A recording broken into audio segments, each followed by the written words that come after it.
Welcome to the Aquatic Life, a podcast about underwater photography, diving, and adventure travel. I'm Todd Reimer, and with me, as always, is Dalton Hamm. Hey, what's going on, guys? Well, it is Quarantine Watch Week 3. What have you been up to, Dalton, to keep yourself sane this last week? Well, I wore my scuba gear in the bathtub the other day because I was jonesing for a dive. But other than that, I've just been cleaning up the studio and working on some videos for my YouTube channel. Working on some videos for my YouTube channel. Say that 3 times real fast. No, I'd prefer not to. Right. What about you, Todd?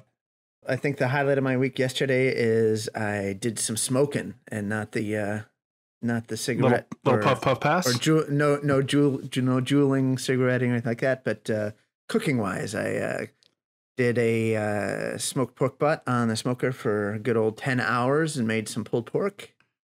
Came out delicious. Nice. Yeah, you sent me a couple of pictures of that. It looked amazing. Yeah, it was really good, but now I have way too many leftovers. It's a good problem to have. Yeah, I think that especially with COVID Watch 2019 or 2020, it's good to have extra food in the house. That's true. Yep, if you have to ration something, rationing pulled pork will not be too bad. Exactly. Other than that, not much else has been going on here. Just trying to get a workout in every day, and then working on our website. So that's coming along. That's coming along too. We're looking forward to getting that launched along with the podcast. We're just about ready to go. Yeah, it's looking pretty good. I'm kind of happy with it right now. It's in a good spot. Me too. All right. Well, why don't we get right into our next topic, which is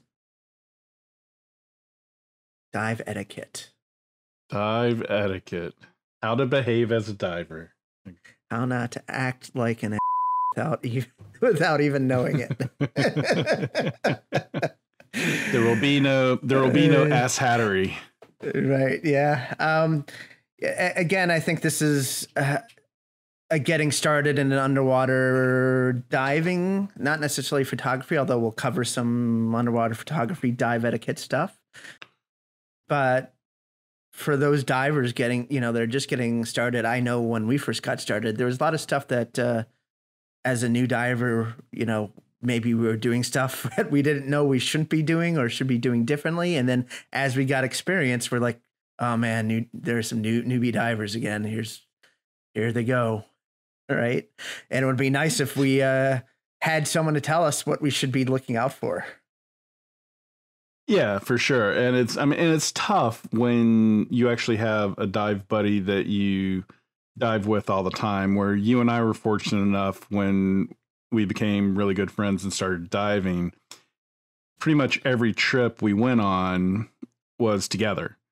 And so not only were we friends, which made it easier not to annoy each other, we learned how each other dive, and that made it easier to trust each other and to tolerate, to put up with each other. I'm sure you've put up with me quite a bit over the years. But no, it makes it easier when you know who you're diving with. When you're diving with a group of strangers, you don't know what kind of diver they are. You don't know if it's their first dive after training or if it's their 100th dive after training. So I would encourage people to talk to everybody on the boat. Don't just talk to your dive buddy, but be sociable. Talk to everybody, and if you see anyone that could be new, offer suggestions on helping them, set up their dive gear or something like that. I'm trying to think here. Back to your point, one of the other benefits when we first, not only did we do a lot of diving, we got certified together, and we were lucky to have a really good regimented, almost like a boot camp Army instructor as our instructor Brian, I think his name was. Yeah, Brian. Brian was a good guy. We went all the way through rescue diver with him. That's right. One of the things I like that he instilled with us that I think is a good point, especially if you're in a big group of newer people and you're trying to get off of, trying to get on your first dive on a dive boat, that he always instilled with us that we had to go through our dive gear, get our dive check done, and get everything ready to go. Without dilly-dallying too much, right? So Right. Not that he was trying to rush us. He made sure we're thorough, but he also made sure that, when it was time to dive or time to get ready, that, we had to go, no dilly-dallying. Let's get through everything we need to do, be regimented about it so we could all get on the boat as quickly as possible so we can all get in the water as fast as possible. Of course, everyone's on vacation, want to lean back, and that's great. But, one of the things that you'll inevitably find is if you're in a group of 6 to 12 divers, there's always going to be someone there that is not paying attention, that's just sitting there. And by the time everyone's ready to go on the boat, they haven't even gotten their BC on. And you're sitting there waiting an extra 10 minutes for them. Which I think that would probably kind of sum up our first thing about dive etiquette. Don't be the one that everybody else is waiting for. Yep, totally agree. Again, we're not doing this to be chastising or pointing out anything. It's just one of those things where you're going to experience it, and you don't want to be the last one on the boat.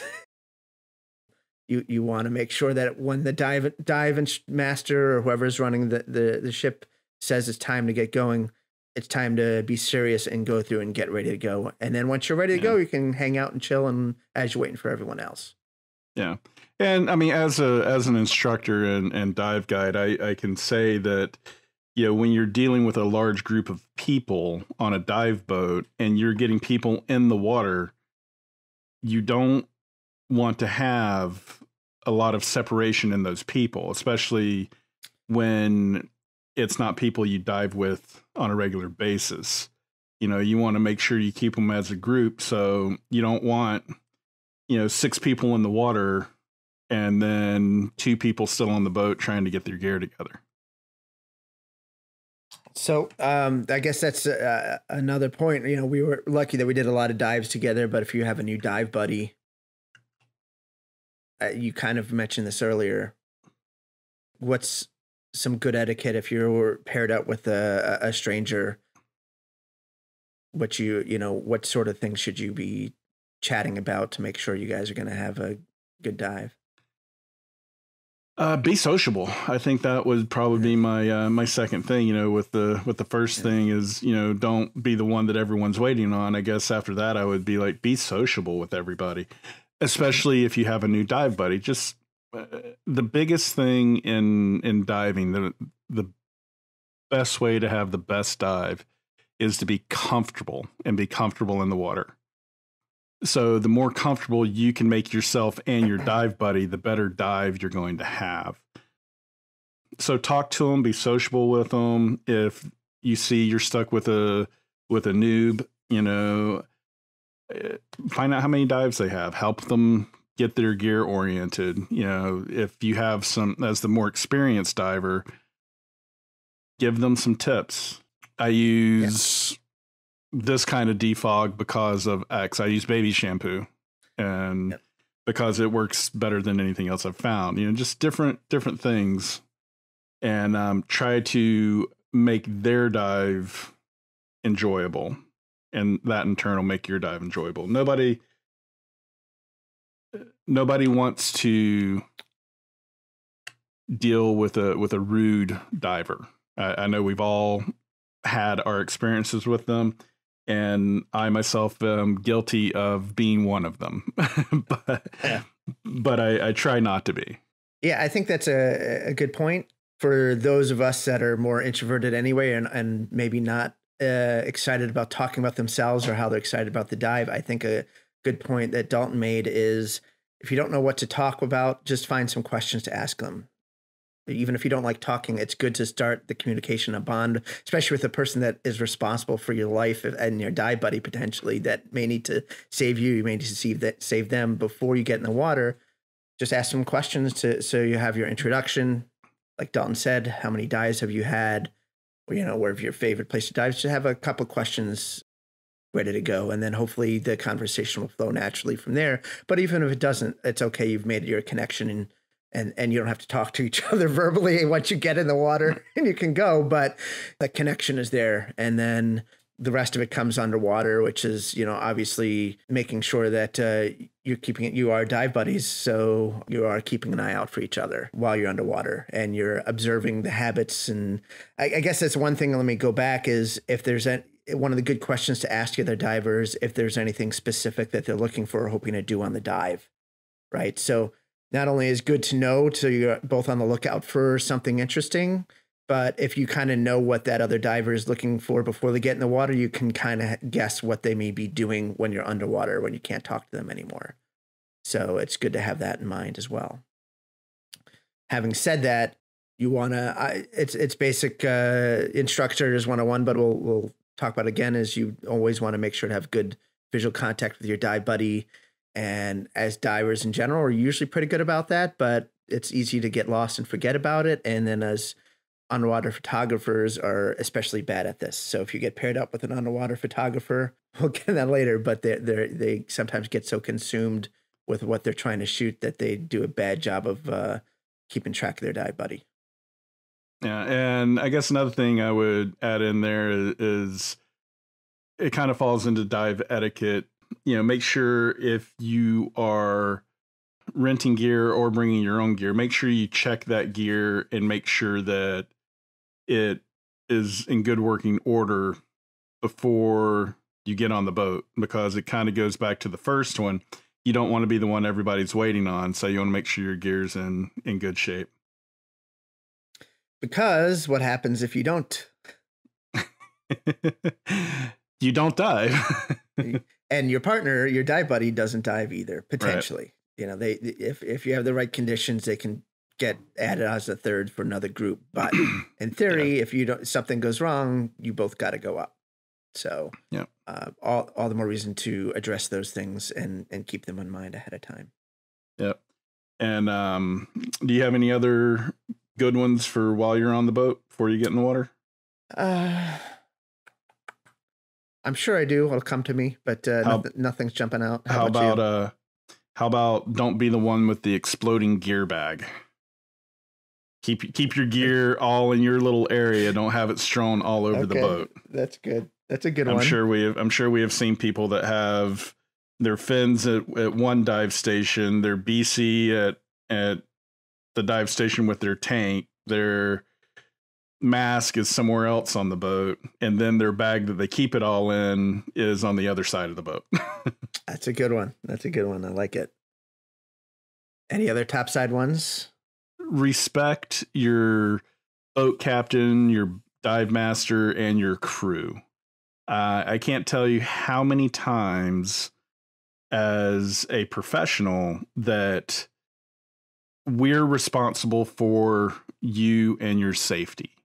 And if we go to, even though if you're an experienced diver, and I don't care if you have 5,000 dives and you've heard my dive briefing 5,000 times, there's someone on the boat that hasn't, and they deserve to hear that dive briefing and where all the safety gear is located and all of that. So when it comes time for your dive briefing and boat briefing, shut up. not to be rude, but no, but be quiet, be respectful of the dive master and the boat captain, and let them do their jobs. Let them tell everybody where all the safety equipment is, and if they give you an instruction, follow that instruction. If they ask you to sit down, because they're trying to do stuff with the boat that involves, like I said, not just the safety of the boat, the crew, but everyone on the boat. So make sure you respect and listen to your boat crew. And then I guess transitioning, you mentioned this earlier, but another good one is the more experienced divers should be looking to help out the newer divers. Absolutely. From the beginning, you see a diver struggling getting their gear together, help them look over it, because the person and their dive buddy might both be new, and maybe they're going to miss putting their weight pouches in their pocket, or not having their octopus, set away, or not turning the air on, which is the most common one. If you see someone struggling or helping out, be a good diver and be on the lookout to help out when you can. It's always a good motto to have, and you can carry that down on the dive too. If you see newer divers underwater, be observant to that and try to help out your newer divers that's just getting started. Or if you see them wearing their sunglasses instead of their mask, go into the back of the boat to giant stride in. I may or may not have done that more than once. Good. That's a good one. Yes. Yeah, no, for sure. If you're a new diver, don't be afraid to ask questions. If you think your gear might not be set up right, feel free to ask. We've all been there. We've all been new. If you have a question about, oh well, why do you have that mask? Why do you use that mask? Why do you use those fins? Feel free, because gear is, you can go through a lot of gear until you find what you like, especially if you don't ask questions. So don't be afraid to ask why someone chooses a frameless mask versus a framed mask, or, split fins versus, non-split fins, or open hill fins versus closed foot fins, whatever. And probably my last boat one would be, I've seen this happen a lot, and our dive instructor really put it in our head, I think, in the very first class. Tip your dive crew, especially if they have to go above and beyond. In California, it's not guided diving. They take you to a dive spot. You jump in the water with your dive buddy. They tell you to be back on the boat in an hour. And you go and you plan your own dive. You do your own dive, and you come back to the boat in an hour. So the dive master most of the time ends up staying dry. But if the dive master has to get wet for you, you need to, buy them a 6-pack or something. You need to go a little bit above and beyond. But the standard rule of thumb is $5 a tank. And if they have to go above and beyond and come and get you or swim you back to the boat because you're too tired or something, give them a little extra.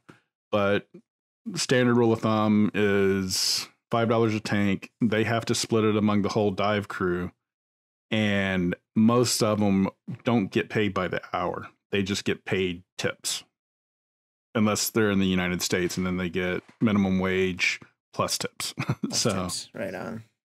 No, that's a good point. And then, we'll get to, it's the same thing. If you do have a dive guide when you're diving in the Caribbean or something like that, and they go above and beyond to find stuff for you. They're not just swimming on a route and swimming back. They're actually looking for critters for you and trying to point stuff out.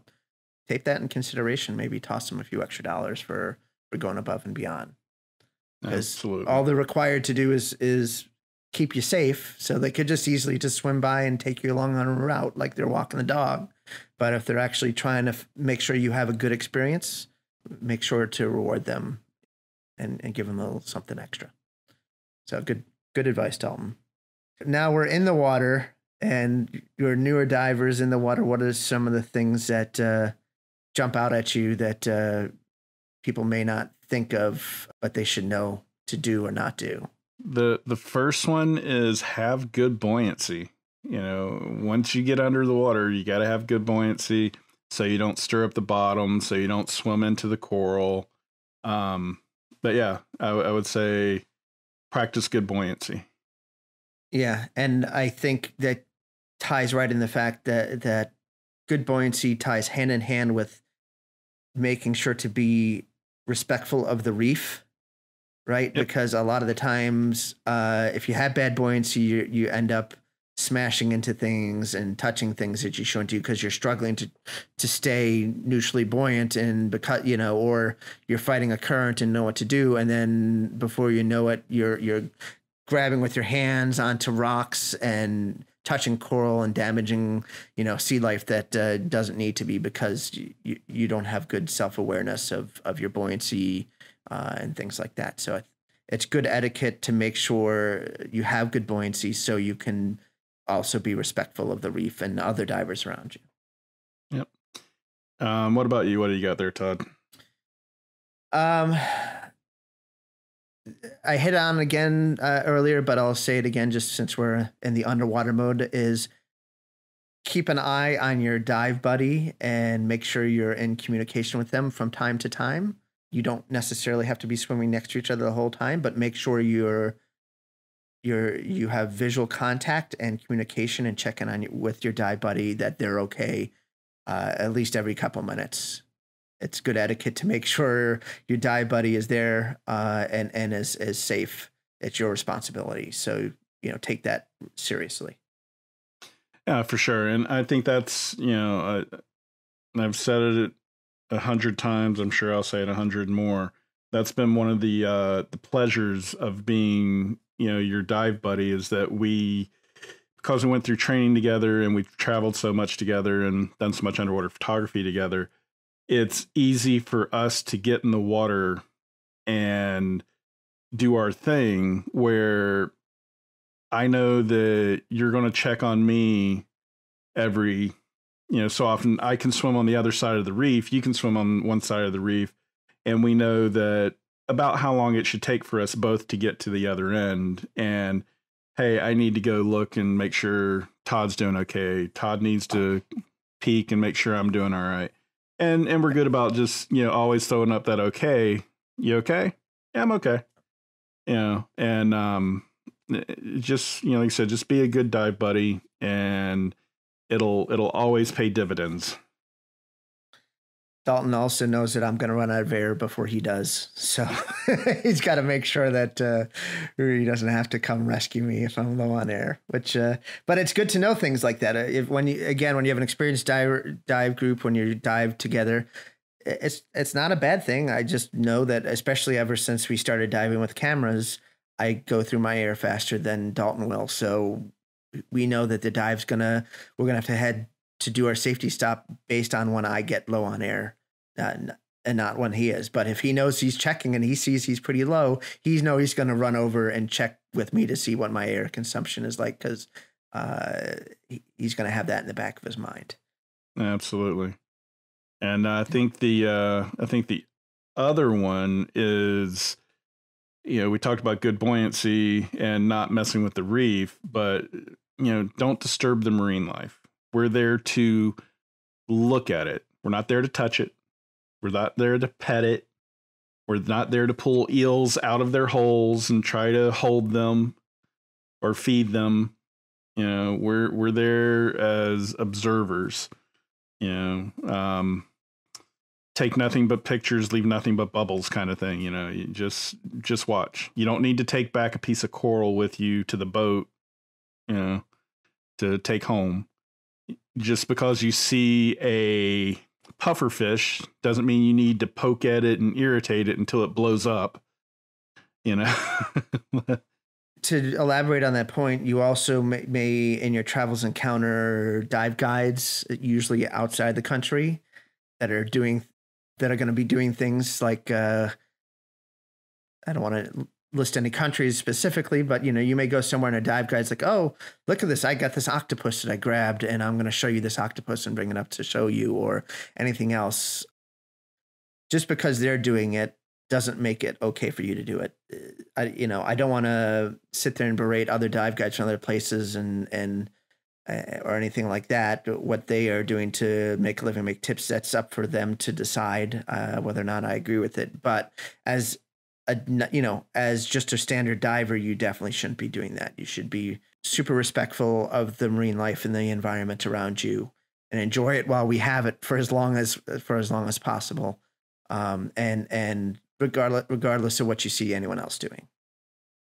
Absolutely. And I just to add to that, as most divers, especially new divers, you don't know what is going to cause that fish harm or even kill them by poking at them or prodding them. Like with turtles, if they get into a situation at the reef and you're keeping them from swimming away, they'll bury deeper into the reef and then they won't come out, not even for air, because they think that you're still there trying to get them. And, you know, so you can cause damage to these fish, you know, on a night dive. Try to be gentle with your lights, especially with parrotfish and stuff like that, because they put that sack around themselves to protect them while they sleep. And if the light goes on them and they wake up, that sack goes away and they only can do one a night. So then they're out in the dark fending for themselves. You know, so just try to be aware that, you know, we're in their home. We're guests. You know, we're guests in their home.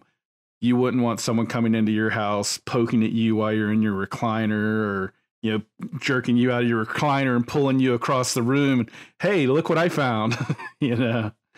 So just try to be respectful of, you know, all the marine life. Yeah, that's a great one. You'll learn as we go here. Dalton and I are a lot more conservative, being protective of marine life and nature than most. And as a newer diver, you know, you could have any other sort of viewpoint, but the key here is the safer and the more respectful we have for marine life, the longer they're going to be around for everyone to enjoy them. Yep. And I think building upon that is that when you do see something cool, like we had talked about a couple of episodes ago, swim up to it, check it out. Don't poke at it. Don't try to move it or scare it off. And take your look. Let the next person take a look. You know, if there's a photographer in the group, you know, let them come up and take a couple of pictures, and then they can move on, and then you can go back and look again, and, you know, but take turns. You know, we're all there to see cool things, so share.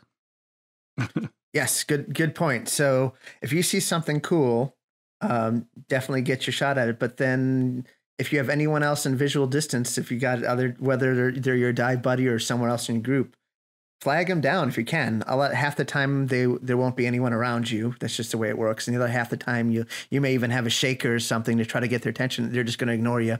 Oh, well, you can't do anything about it. Don't go swimming after them, because then you're going to forget where you saw what you saw anyway. But, you know, yeah, do your part to try to share a cool find with your fellow diver, again, while being respectful. If you do find something and you happen to notice there's a queue of people, then, like Dalton said, have a look. If you're a photographer, take a couple shots, then swim off. Let's show the next diver in line, especially if it's a small critter, where it is, what you're looking at, point it out, and then make sure they see it, and then move off and either move on or get back in line so you can go check it out again. Exactly. And that's, you know, you hit it on the head, you know, when you said it's a small critter. It's one thing if you've got a big, huge turtle or a big, huge shark. You know, if you have a whale shark in the water with you and your group, yeah, everybody's going to be able to get a good look at that and really not have to move out of each other's way. But if you have a frogfish or a seahorse or a pygmy seahorse, even smaller, take your time to look at it, but don't take too much time. You know, move and let someone else take a look at it. You know, if you're a photographer, you know, have your settings set when you get there, take a couple of pictures and move away and let someone else take a look. You can always go back, especially those smaller critters. They usually stay put for the length of your dive anyway. They might move around day to day, but for the most part, they'll stay put for your 5 minutes that you're there. So share and let other people get a good look at it. Very good. Yeah, totally agree. What else jumps at you next, Dalton? Any other? So on the flip side of that, don't be pushy. If I just got to something and I'm looking at it, don't come cutting in front of me.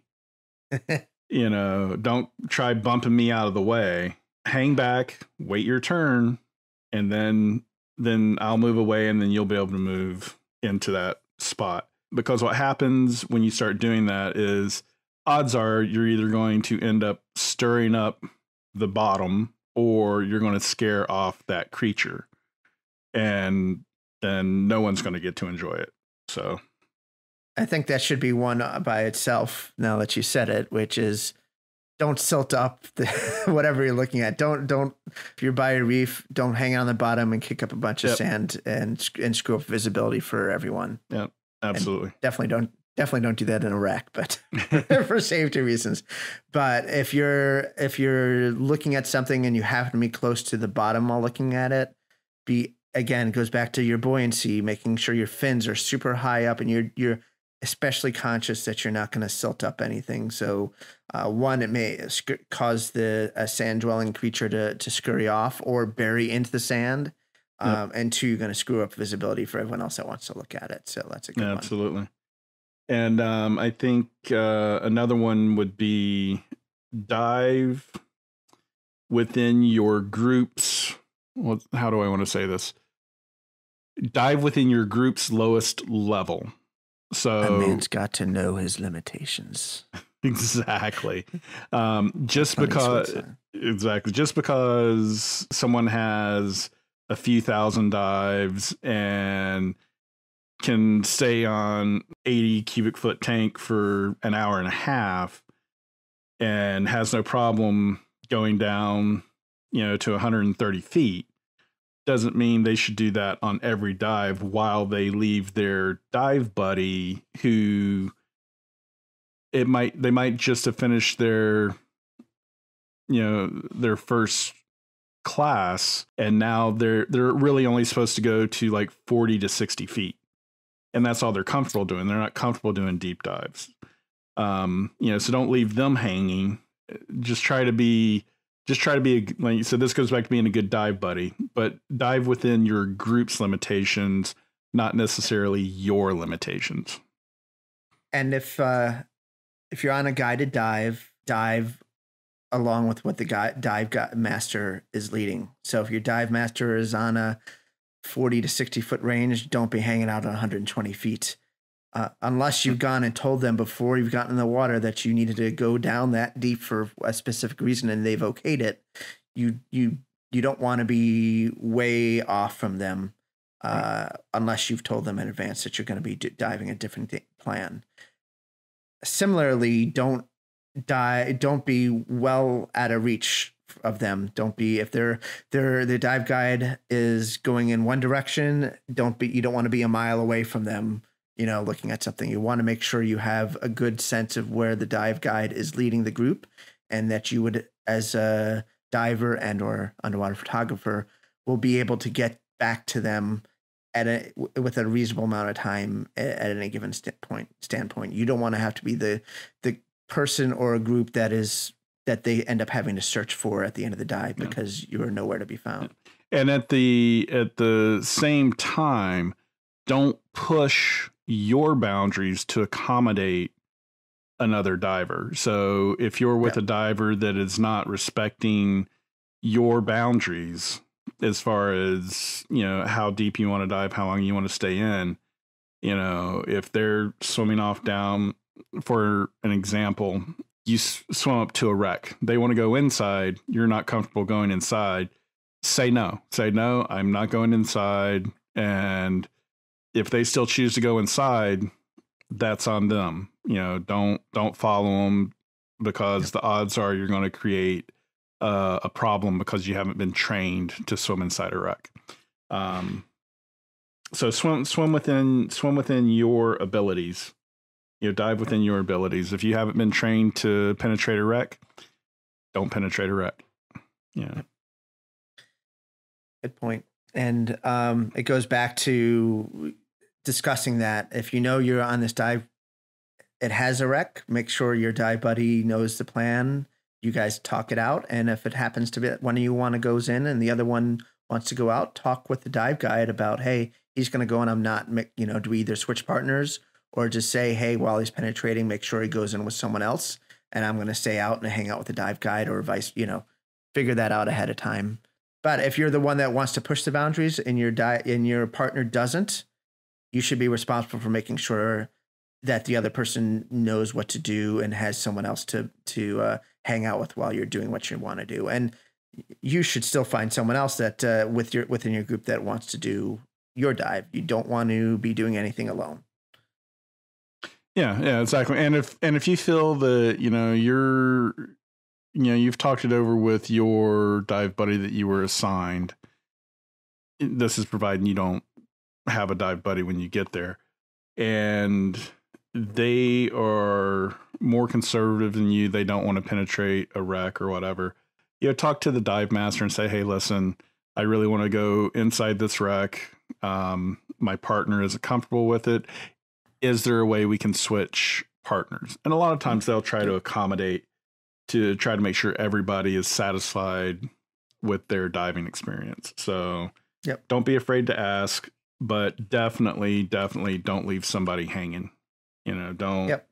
You're responsible for each other once you get in the water. So don't do anything that could endanger your dive buddy.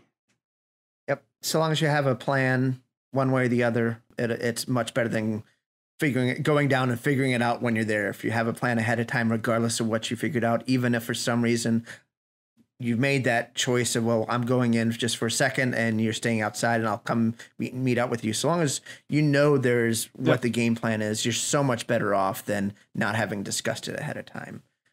Any other etiquette tips that come to mind in general? No, I think we pretty much hit most of the ones that we talked about. Staying with your group already.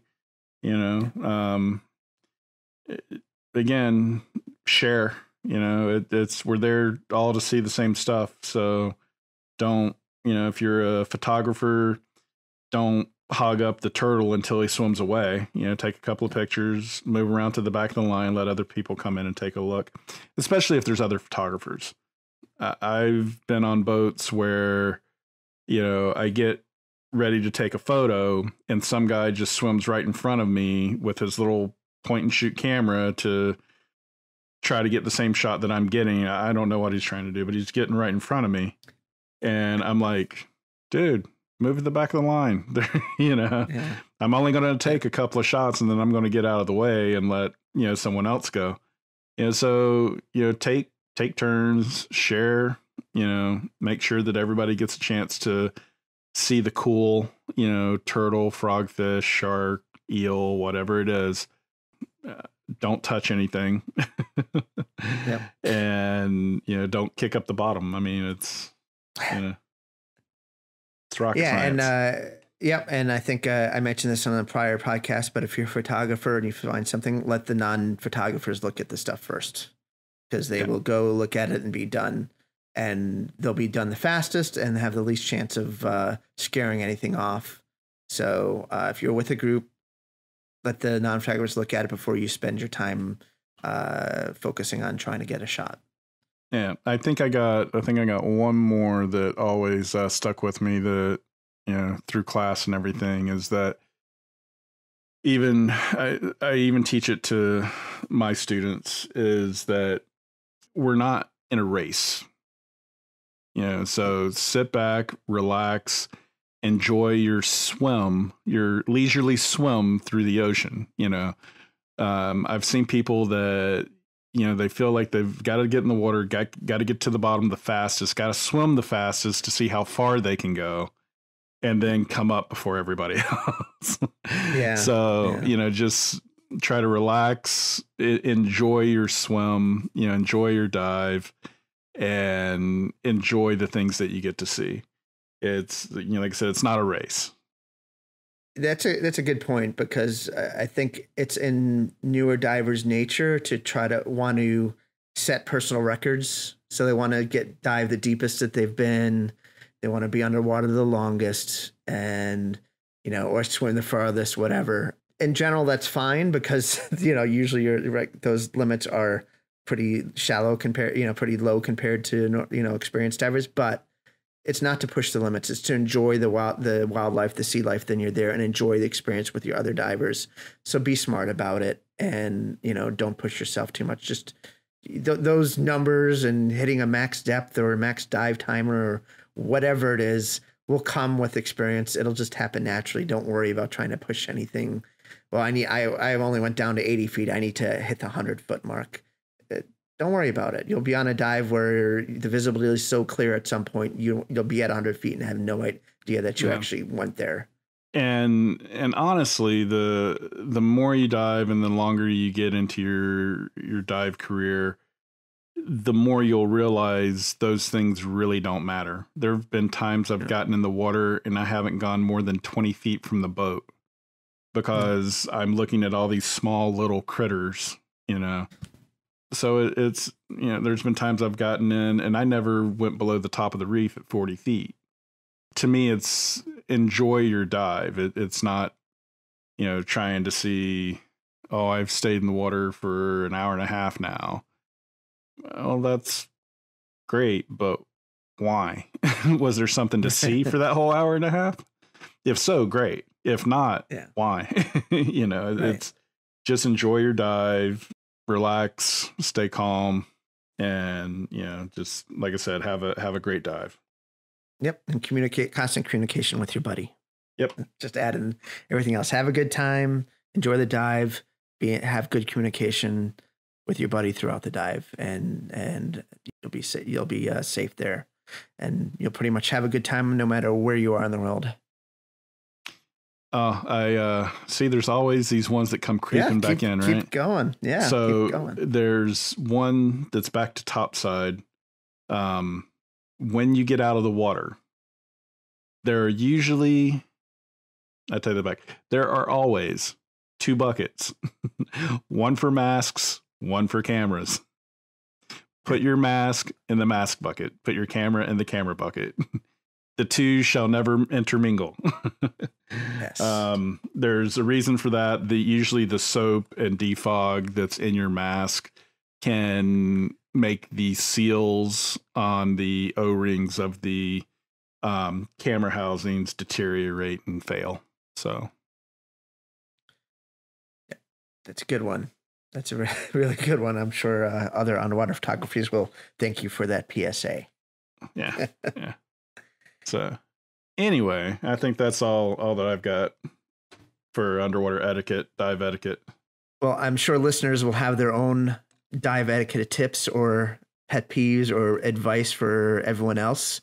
Make sure to hit us up on feedback at theaquaticlifepodcast.com if you got anything you think we should mention later on, or drop a comment on our website and let us know what you think. Yeah, I guess we should always remind people that along with our podcasters, almost always, right now, always, hopefully it'll stay that way, a companion piece on our website, theaquaticlifepodcast.com, that goes along with the podcast, and you can leave a comment there if there are links or anything that we've referenced during the podcast. They'll be on that as well. Yep, we're going to try our best to be diligent and have a companion blog for every episode. So check out our show notes, and you should find that link to the specific blog post for this episode. You'll find that link. Just click it and have a read on this topic and throw in a comment. Or like I said, you can email us. We'd love to hear from you, and we'll make sure to do some follow-ups once we start getting some feedback. We'll make sure to have a segment at the beginning of each and future episodes to kind of read everyone's comments that we thought were good advice we want to follow up on. So, Dalton, why don't you tell everyone where they can find more of your work? You can find me at daltonham.com for photography, and for diving, you can find me at thepiratedivecrew.com, or you can find me on Facebook and Instagram at Dalton Hamm Photography. And they can find more of my work at toddreimerphoto.com.